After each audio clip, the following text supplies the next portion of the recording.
Now that we've set up basic components in React and Vue, it's time to make them visually appealing. In this section, we'll explore how to style components, starting with one of the simplest methods, inline styles.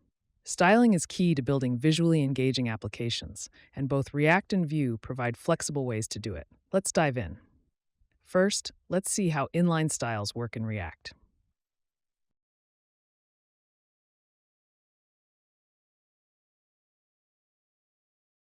Here's an example. Here's what's happening in this snippet. We create a JavaScript object named inline_style. The keys in this object represent CSS properties, and the values are the styles you want to apply. Notice that the keys use camel case instead of the traditional kebab case used in CSS. For example, font-size becomes font size. The style attribute on the h1 element accepts this inline_style object.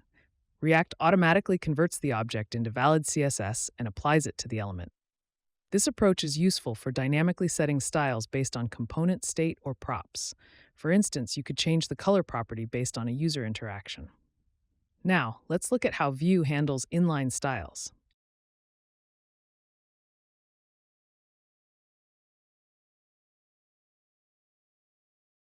Here's an equivalent example in Vue. Let's break this down. Just like in React, we define a JavaScript object named inline_style.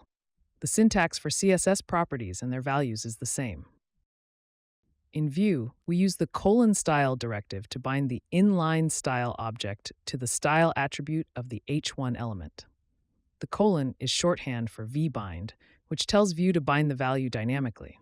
Vue's approach feels similar to React, but the use of directives like :style gives it a declarative and template-centric flavor. Both frameworks handle inline styles in a similar way, with a few differences.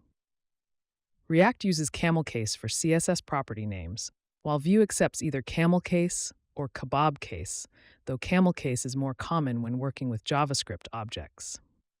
React directly assigns the style object to the style attribute, while Vue uses the :style directive for dynamic binding.